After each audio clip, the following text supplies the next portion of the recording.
The following is a hockey podcast out of Vancouver and Surrey, British Columbia. It'll only consist of a lot of puck talk and even more BS, or in actual words, banter and satire. Enjoy, and as always, go Canucks go. Trevor, what's your favorite Pokemon? Ooh, Snorlax.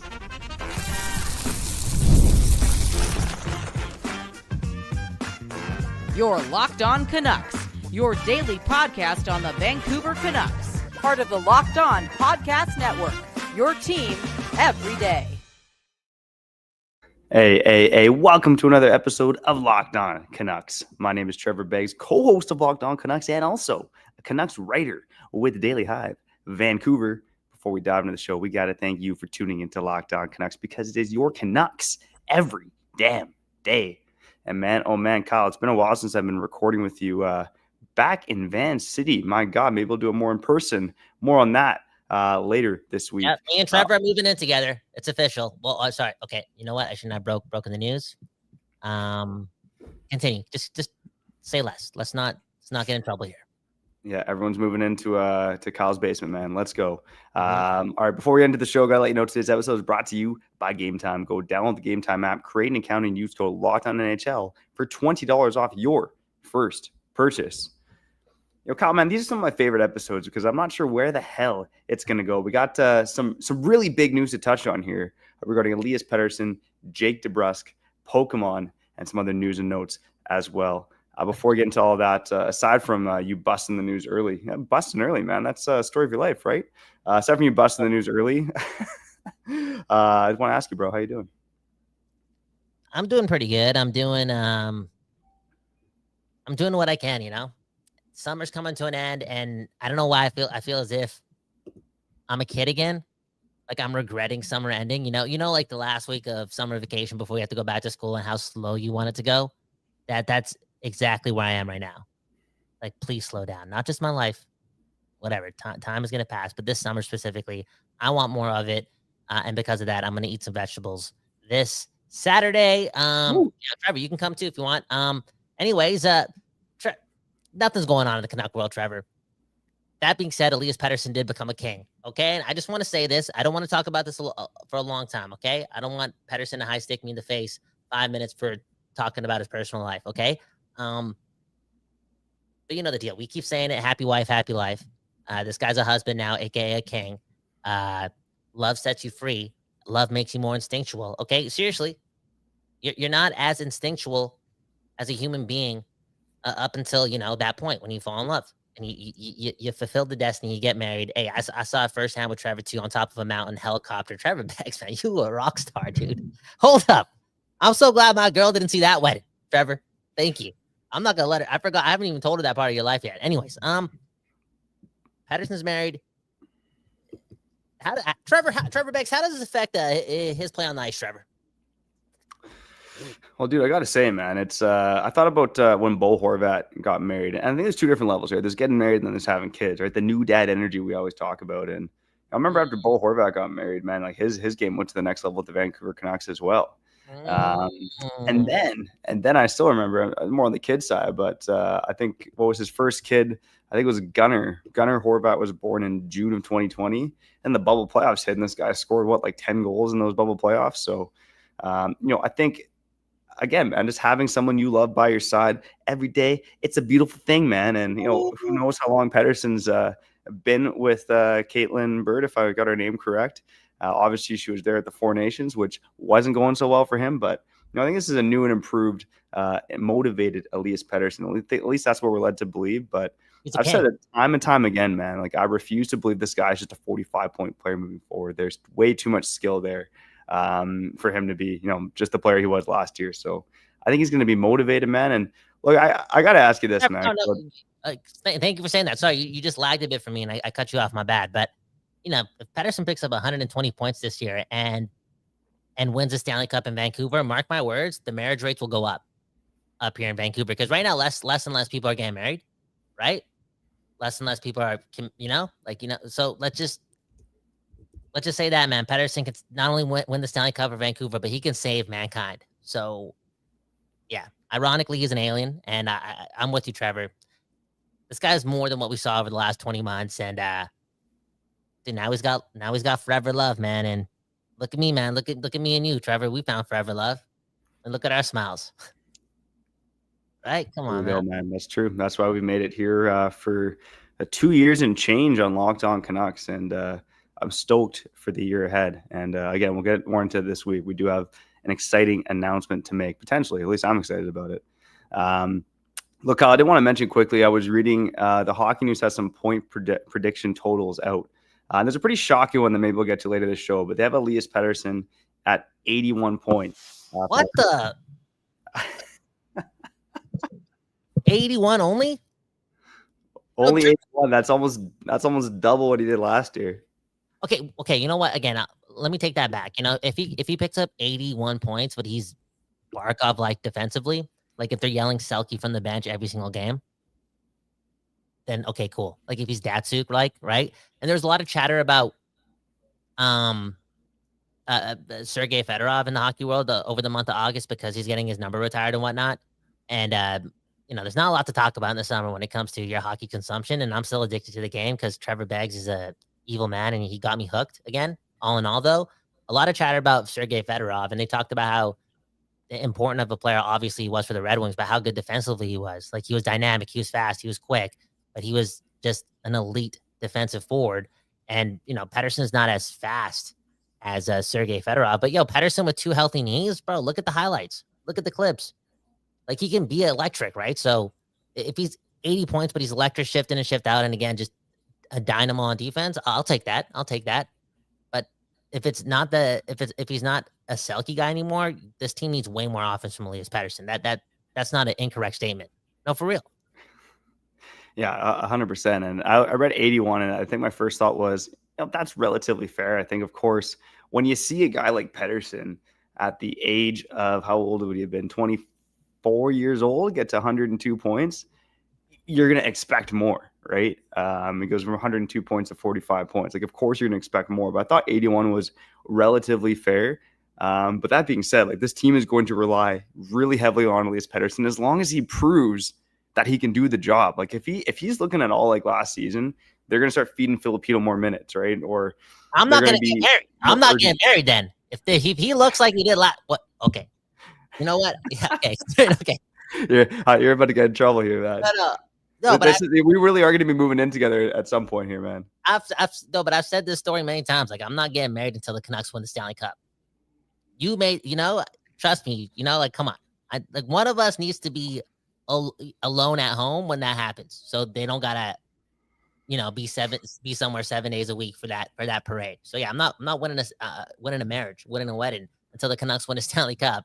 And Pettersson needs to be back ASAP because, man, like the and I'm not insinuating anything, I'm just saying, right, the what went wrong with Elias Pettersson mystery, if he actually doesn't come back to form, is going to be like magnificent cinema, because that type of fall off, we're talking about a player getting, like, you barely see that in the NHL. Like you've seen draft busts and whatnot, but how about the guy that gets, like, he's been good his whole career, then he gets the mega contract and just falls off right away. Like you barely see that, like right away. I'm not talking about living up to the contract. If Pettersson plays like he did last year, the guy's like a $4 million player. He's a third liner. I'm not saying it's going to happen. I'm just saying, dude, look, Trevor, see, you know what? I need to watch real hockey, man. See, come on. That's why I'm doing my vegetables on Saturday, because I'm just spending too much time all over the place with Elias Pettersson, the Canucks, and I just want to stay positive. Bagsy, man, shut me up. Yeah, well, again, I'm going to go back to the example we talked about earlier in the summer, and that was the Anze Kopitar comparable. Now, Anze Kopitar, of course, had won 2 Stanley Cups by this point, although that is very much team dependent, right? The Canucks, they've been mismanaged by Jim Benning for a long time. And but anyway, Anze Kopitar, he signed that big extension. I believe it was 8 years, $10 million a season. And the year it kicked in, he slumps down to 12 goals and 52 points. Not that dissimilar from the 10 goals and 45 points that Elias Pettersson put up last season. He did so in 12 fewer games than Anze Kopitar did in 2016-17. The next year, Kopitar had 35 goals and 92 points, right? And, that year where Kopitar sucked, a lot went wrong for the Kings. Injuries. The team was really starting to crumble a bit from the Cup dynasty is a strong word, but the Cup winning years that they had. And man, oh man, like Kopitar the next season bounced back and was absolutely electric. So I do think that's realistic for Elias Pettersson too. Kopitar had a bad year when? Like he had a bad year in 2014? 2016-17, and that was the first year of his 8-year, $80 million extension. Bro, do you remember how, like, and he's still so incredible. Like, I this again is it's August 25th. All right, please let me say this. Anze Kopitar in our lifetime, in our like the last 20, what would it be, like 23 years of hockey? Like, how long have we been watching hockey for that long? When it's all said and done, like if we do like 100 lists of the top 5 NHL forwards in the last 23 years, I guarantee, if we smoke enough vegetables and do our thing and have a long conversation and drink some expensive whiskey, there's going to be a chance for like 18 of those 100 lists to contain Anze Kopitar's name. Like, he's so damn good. He's so damn incredible. And for us as Canucks fans, do you remember him early on in his career? Because I feel like we played LA. Did we just play them once or twice? Like in the span of like 4 years. I feel like we might have played them twice in the playoffs. And Anze Kopitar, just a hell of a player. And bro, got everyone. Elias Pettersson, one hell of a player. And I'm not gonna lie, Trevor. I asked you again, like when did Anze Kopitar have that bad year? Because if you were to say 2014, I would have connected some dots, because Elias Pettersson, look at his quote unquote fall off for his bad season or his bad 20 months. Look at Anze Kopitar's. His in 2014. You said 2016. If it was 2014, based on the fact that he got married in 2013, dude, I would have connected the dots to like what's been going on with Elias Pettersson. Because bro, organizing life away from the most like pro sports and winning in pro sports and being successful in pro sports, all while having JT Miller be down your throat, like, dude, it's like it's mission impossible while organizing the other side of life. So I would have connected it to him, like, oh, maybe that's why he's playing bad, because he's busy. He's actually a good man, and he's planning his wedding. I'm like, what do you mean, Trevor? You don't want? Come on, you don't think I'm gonna take a year off to plan my wedding because I love my girl? Come on. The Good most for you, man. That's I definitely did not take a year off to plan my wedding. I barely did any job until like a couple weeks before, and even you had to save my wedding by getting the flowers. That's why they call you Flower Man Bowen. Mm-hmm. There you go, buddy. Maybe let us know in the comments. Do you think the over/under for Elias Pettersson on 81 points? Are you picking the over or the under? And if you're picking the under, don't even comment, man. We just want positive vibes only here on Locked On Canucks. Just kidding. Comments for us wherever, however you're feeling, man. It's all good. Let's cut for break here. And on the other side, I want to touch on a couple other point projections, including one that really caught my eye. And we'll also get into big news on Jake DeBrusk. That's all coming up here on Locked On Canucks. All right, before we get back to the show, got to let you know today's episode is brought to you by Gametime, baby.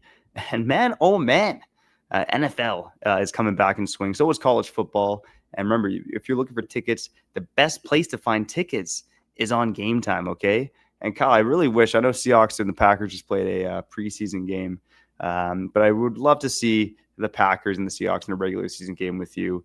Get that energy of the tailgates. I know you'd rather be in Green Bay with your fellow fans. I'm always down to go into any territory, man. Just remember that. But usually the only downside with going to NFL games is trying to find tickets because of the endless queues, the hidden fees, and the prices that jump out at checkout. That's why you got to use Gametime, the app that gives the advantage back to most fans. It's the easiest way to score last-minute tickets at the best prices with no surprise fees. What you see is what you pay. Man, oh man. And what else do they got on Gametime? They got the zone deals. You can pick the section. Gametime picks the seats, and you save big. And it's faster, cheaper, and less stressful than any other way that I bought tickets. Make sure you take the guesswork out of buying tickets with Gametime. Go down the Gametime app, create an account, and use code LOCKEDONNHL for $20 off your first purchase. Terms apply. Again, that's promo code LOCKEDONNHL for $20 off. Swipe, tap, ticket, go, and download Gametime today.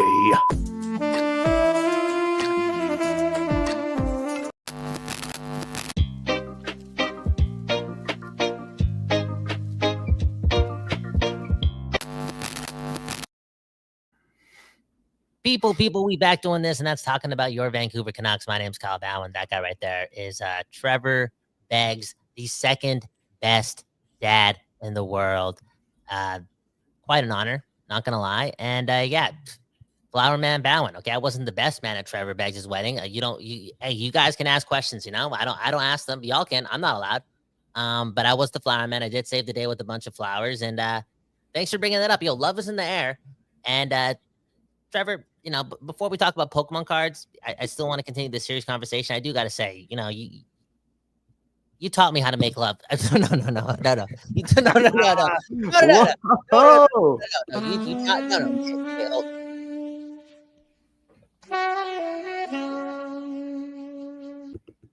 No, I meant to say you taught me what love was again because of your wedding. Like, your wedding was, we don't have to get too personal, but your wedding was, I forget, maybe I was too drunk the whole time, or we, as men, we don't just sit down and talk about, beautiful moments more often than not. But that was a pretty cool scene, bro.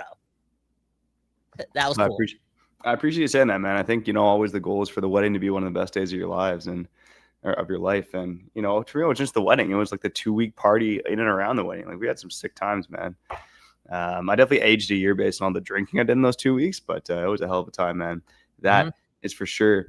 It seems like Jake DeBrusk was having a pretty good time this summer. Specifically with spending $100 or $1,000 on Pokemon cards, man. He popped up in a video recently on YouTube making a deal for Pokemon cards. Apparently this guy is a Pokemon fanatic. His favorite Pokemon, I'd never even heard of it before, man. Rayquaza? Did he say Rayquaza? Was that it? Rayquaza? What was it? You never even heard of it? Yeah, I'd never heard of it before. No, I'll find it here quickly, but I'd never heard of it before. But yeah, that's because you're not a mushroom. You're not a fun guy, for real. I can tell you're not the type of guy to play Pokemon with your friends. You're like, oh, let's just skip rocks and play hopscotch and let's go. I don't know.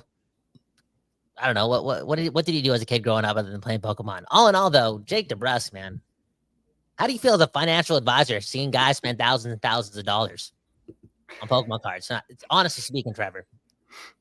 Yeah, it's oh man, how do I say this by towing the line nicely?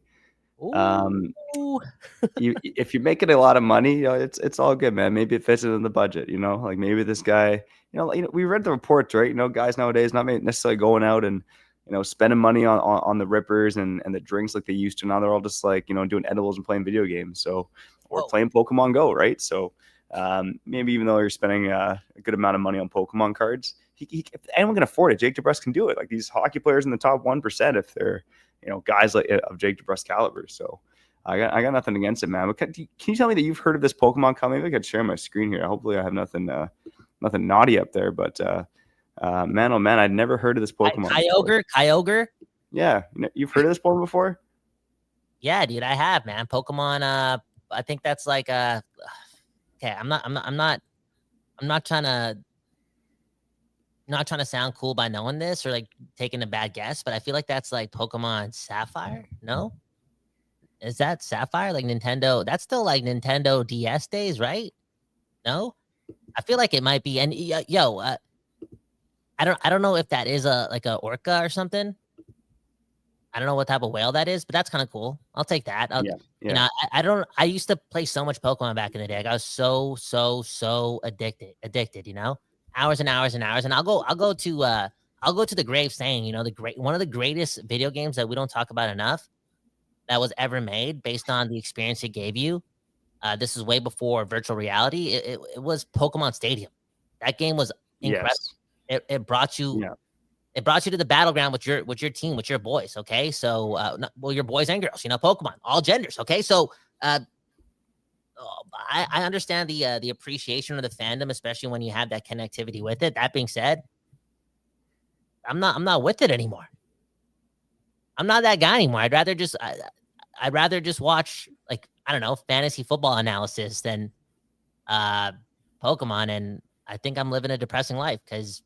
What's better than tapping in with your inner child, like stuff you used to do that was just so openly fun, right? Like it gave you like an addiction to the moment more so than so many other things in life. If we just stop doing it because we grow out of it, or we think that adults can't do it anymore. I don't know.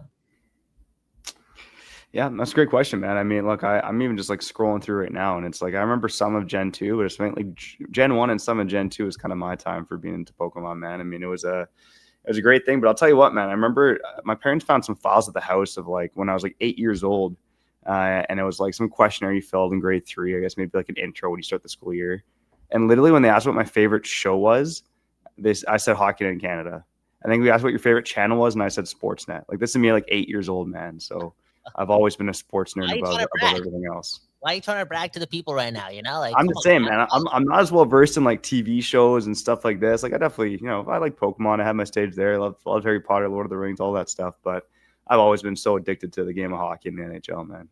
And yeah, it's a beautiful game. Yeah, it's similar answer to me. Like, it's just South Park, WWE, and like John Garrett and Jim Houston, right? Like, that's all I wanted to watch, and then just highlights and highlights and highlights. Like, as soon as like the Pokemon phase ended around like 13 years old, 12 years old, 11 years old, maybe even younger. Like, yeah, I just replaced all my viewing with that. But maybe it would be different if I had a smartphone. Like, then you can consume it all, you know?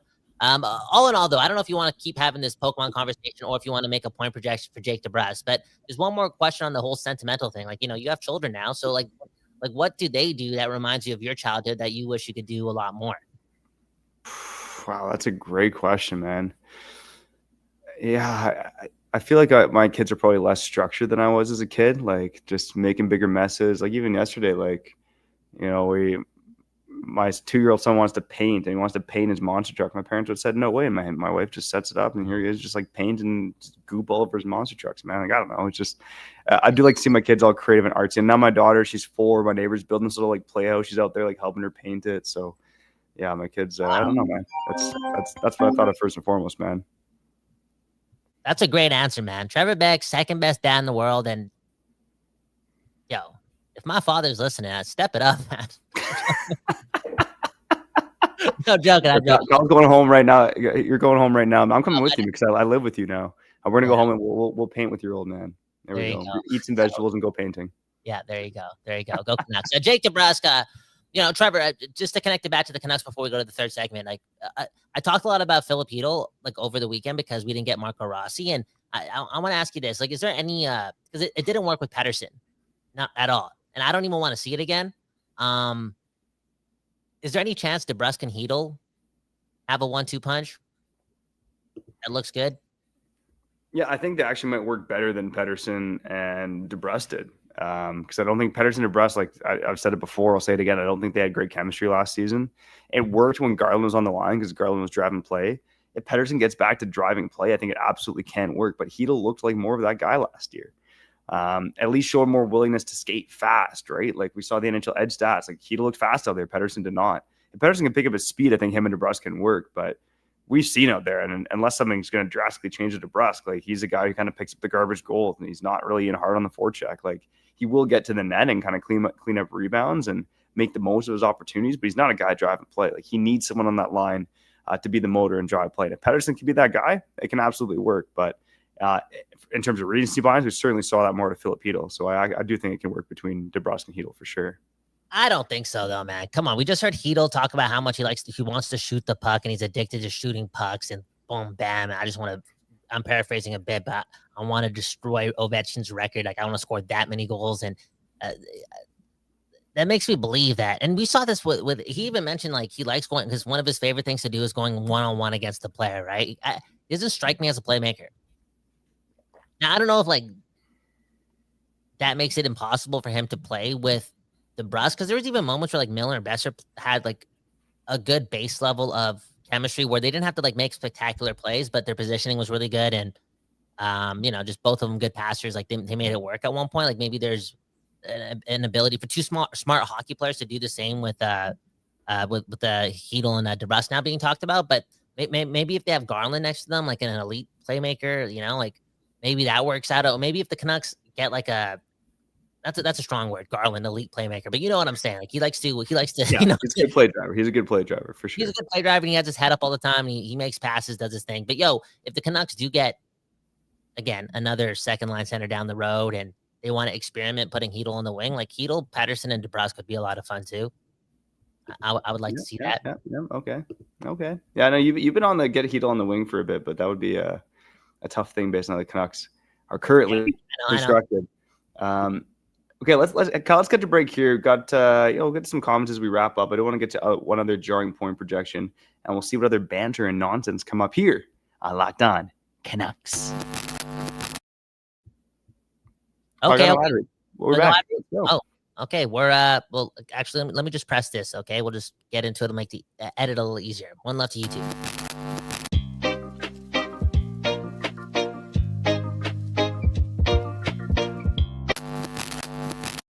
Okay, we back on YouTube and on the podcast side. That's why we had to press that button. My name's Kyle Bowen. That right there is Trevor Beggs. Nonsense, of course. Canuck talk, of course. But it's August 25th, and I don't know if everyone online is more miserable than ever, especially on X. So we just like to throw shit out there and see if it sticks and see if it can become real. But a lot of people talking about how this was one of the coldest and slowest and most boring off seasons in NHL history. Is that true, Trevor? I mean, Mitch Marner switched teams. I mean, that's pretty significant. I mean, remember how badly we but maybe badly is the wrong word, but maybe remember how significant it was when John Tavares switched teams? Like that made the off season kind of different. And this year was still a little different with Mitch Marner trading teams, or switching teams. I'm sorry, but all in all, Trevor, do you think this was like a boring offseason for the NHL? Because it's over. It's over. Next week it's over, pretty much. I think there was a lot of hype, and yeah, I would say it was a little boring compared to most off seasons, especially here in Vancouver. Like the movement was acquire Kane, let Suter walk, and trade away Joshua. And the Brock Besser thing was the biggest drama, right? Like no one expected him to resign. Brock Besser didn't even expect to resign in Vancouver. But it has been a long offseason, man. Absolutely. And, so many big names resigning. Mitch Marner, I know what you mean. Like, it's a big deal, a player of that caliber going to a team, especially when it's within the Canucks division. That one hurts from a Canucks perspective. But I think everyone saw the Marner thing coming. Like, it wasn't a surprise or a shock to anyone. Even Vegas, like, if we are friends at FanDuel, you look at the odds for Marner was going to end up. Like, Vegas was the number one team where he was expected to end up with. So I'd say this offseason kind of lacked the drama and intrigue now. Maybe this is an idea as we wrap up the offseason here, Kyle, but the free agent list for 2026 is a lot juicier, as many of you probably know. So maybe seeing if there's a name there that could end up with the Canucks. Of course, if it's anything like this offseason, all those guys will re-sign, but right now that list is pretty spectacular. Let's be real, though. Unless the Canucks make it to the third round or they make it to the Stanley Cup Finals, like they don't all of a sudden become one of the most appealing destinations in hockey. For real. Considering Quinn Hughes' contract status, like it'd be mission impossible for the Canucks to get one of those top dogs. Revisionist history, though, is saying, if they still had, if things went their way this year and they made the playoffs again, and then next year they made a couple, they made a push and they got to the third round, then I could see, Kaprizov possibly being, looked upon as a guy, right? Like if they still had Miller and Pettersson and boom, bam, Kaprizov is up now, that would have been cool. But the big dogs next season, I just feel like it's impossible, Trevor, unless they make the third round of the Stanley Cup this year. Unless Marcus Pettersson is that good. Like, unless Marcus Pettersson is like Gustav Forsling good, not Gustav Forsling good, but, just the like a legitimate top three, but should be number two guy. That I don't know how appealing Vancouver is right away. And when I say right away, I'm like, in 11 months, we're going to have one of the sexiest UFA class in NHL history. But let's play devil's advocate for a second here, Kyle. So if the Canucks, let's say they do have a great season, right? The defense is great. The goaltending tandem on paper looks great. As Callum McKenzie, aka Callum Sandu, pointed out in the comments, this might be the best defense and goaltending we've seen in Vancouver since 2011. Bold take, but could be true.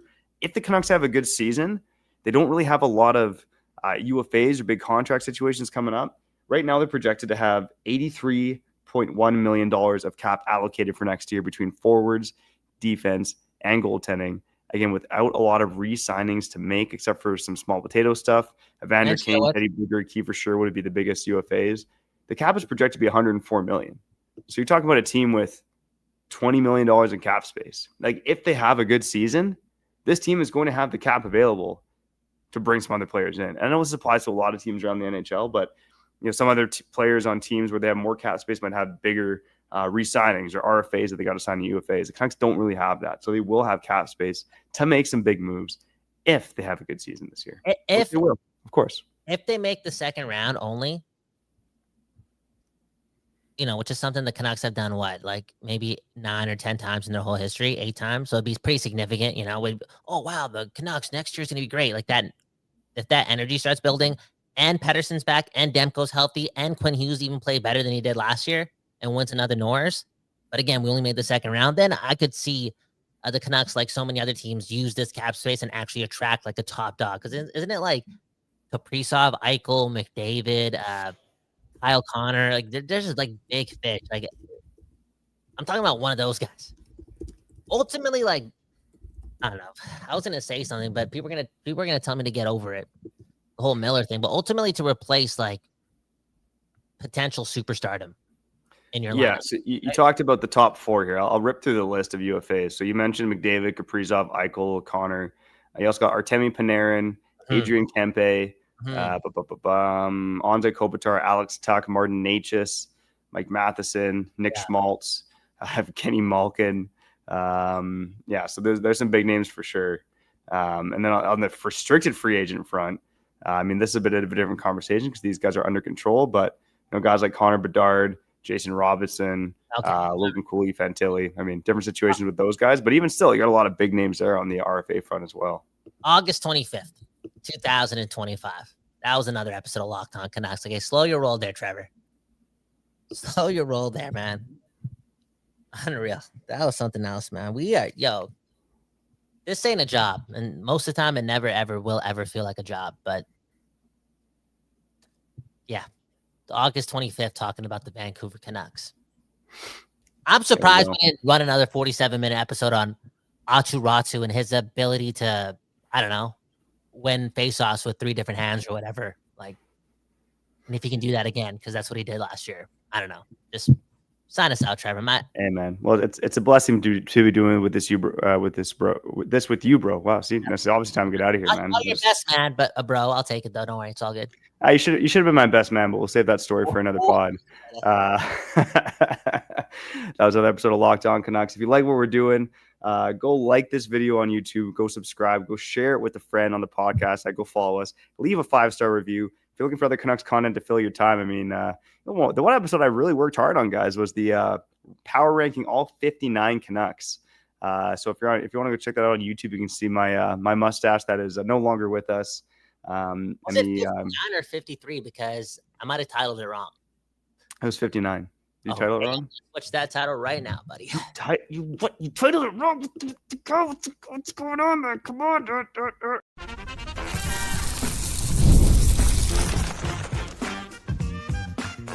You're Locked On Canucks, your daily podcast on the Vancouver Canucks, part of the Locked On Podcast Network, your team every day.